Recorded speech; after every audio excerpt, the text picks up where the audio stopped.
એક પેશન્ટનું મોત થયું છે, આખો સમગ્ર મામલો આપણે એક દર્દી દાખલ થયેલા હતા 27 તારીખના રોજ ડિમ્પલબેન ધર્મેન્દ્રભાઈ પોબારુ કે જેમને માસિકની તકલીફ હતી.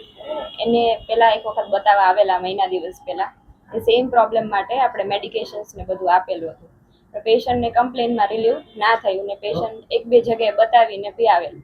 એટલે પેશન્ટને આપણે સમજાવેલું કે ભાઈ આવી રીતે છે, બરાબર, તકલીફમાં રાહત નથી થતી, તો એનો લાસ્ટ ઓપ્શન આપણે ઓપરેશન કરવાનું થશે, બરાબર. ઓપરેશન મતલબ બીજી જગ્યાએ જ્યાં ગયા હતા ત્યાં બી એવી જ રીતે સમજાવેલું હતું.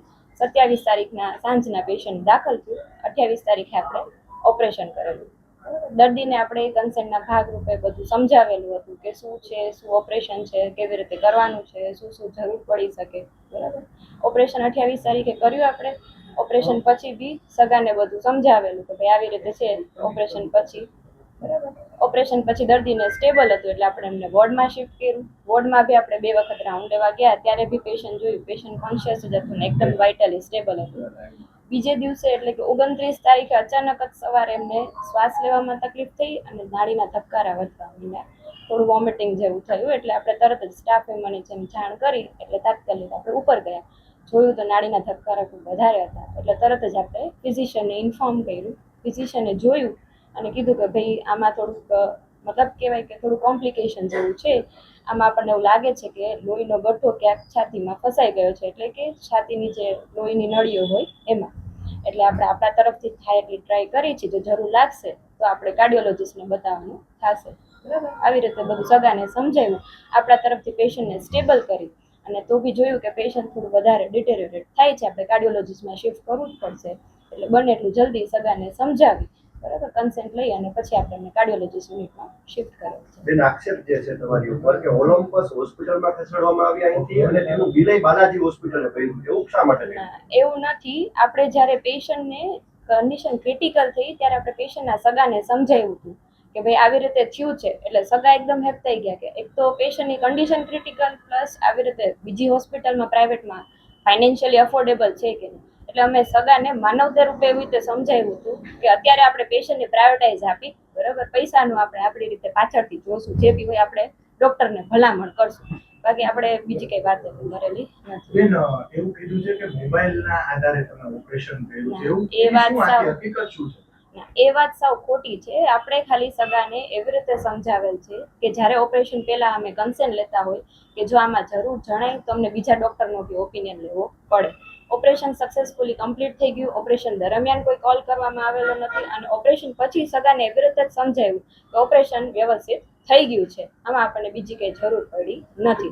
એવું પણ વાત હતી કે સર્જનને બોલાવવાના હતા પણ સર્જન આવ્યો નહોતા એટલે તમે ફોન કર્યો તો ચાલુ ઓપરેશન.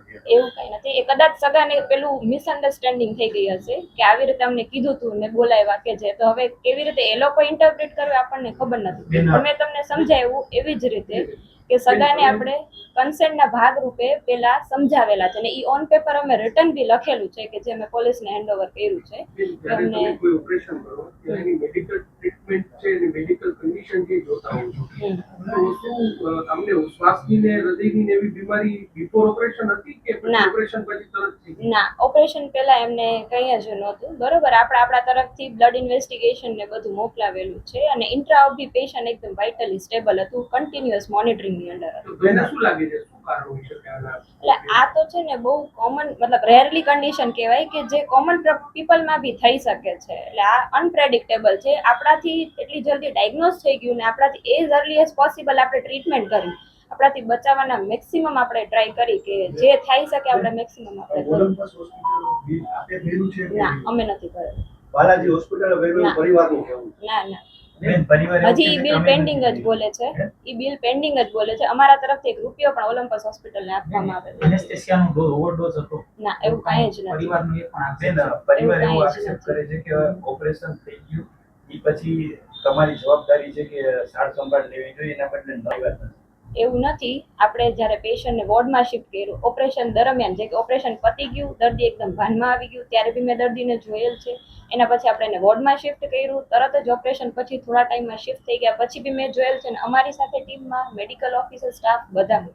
એટલે અમે એમને કન્ટિન્યુઅસ મોનિટરિંગ માટે કહેતા હોય કે જે કોઈ પણ ઓપરેશન પછી જે આપણે કન્ટિન્યુઅસ મોનિટરિંગ કરવી એના ભાગરૂપે કહેતા હોય. અને ઓપરેશન પછી 2 થી 3 વખત દર્દી મેં જોયેલ બેન, છે. આગળ પાસેની કોથળીનું મૃત્યુબેનનું થયું છે એ મેડિકલની ભાષામાં આપ કઈ રીતે જુઓ છો?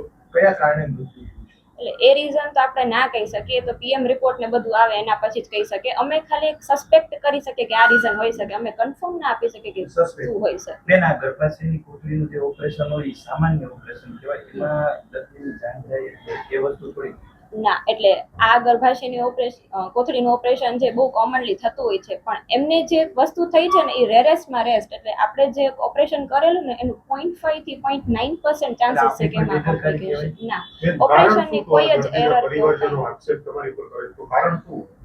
હવે દર્દીને સગાઈ કેવી રીતે સમજ્યું છે આપણે તો કઈ ના કરી શકીએ. આપણે આપણા તરફથી બેસ્ટ આપેલું છે. એઝ અ પ્રોસિજરના પહેલા બી વ્યવસ્થિત તમારા સમજાવેલું બેસ્ટમાં છે. કોકનો જીવ ગયો છે ને, એ તો હકીકત છે ને. એના માટે આપણને દુઃખ છે, પણ આપણે એના કારણભૂત નથી બન્યા. બરોબર, દર્દીની બધાની તાસીર અલગ અલગ હોય. બરોબર, કોનું બોડી કેવી રીતે રિસ્પોન્ડ કરે છે આપણને નથી ખબર. પોલીસ ફરિયાદ કરવામાં આવી છે અત્યારે. તમે તૈયાર છો? તમારી ઉપર આક્ષેપ લાગ્યા છે. જો ગુનો સાબિત થશે તો જેલ ભોગવવા તૈયાર છો?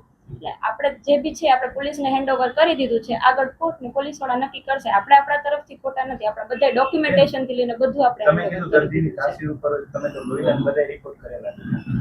આ વસ્તુ જે એમને થયેલું છે એ અનપ્રેડિક્ટેબલ છે. અત્યારે કોઈને બી થઈ શકે છે.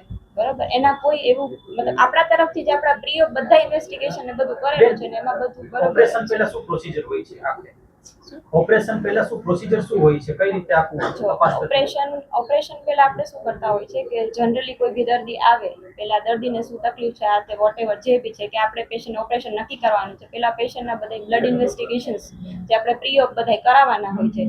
પેશન્ટની કન્સેન્ટ લેવાનું હોય છે. પછી કેવા ટાઈપનું ઓપરેશન હોય એવી રીતે આપણે કરતા હોય. સપોઝ દૂરબીનથી ઓપરેશન ને બધું હોય તો પેશન્ટને ખાવા પીવાની ને જે જરૂરી સલાહ હોય એ બધું દર્દીને આપતા હોય તો છે. બ્લડ ની તમે વાત કરી તો બ્લડમાં ગાંઠ વાગે તમને ત્યારે નથી ખબર એ બ્લડના કાંઠે ને બ્લડના એટલે કે હિમોગ્લોબિન એ બધું જોવાનું હોય. એ બધા રિપોર્ટ્સ એમના થયેલા છે. અમુક રિપોર્ટો એને બારે બી કરાવેલા છે અને એ રિપોર્ટો નોર્મલ હોય તો જ આપણે ઓપરેશન ના. ઓકે બેન, ઓકે.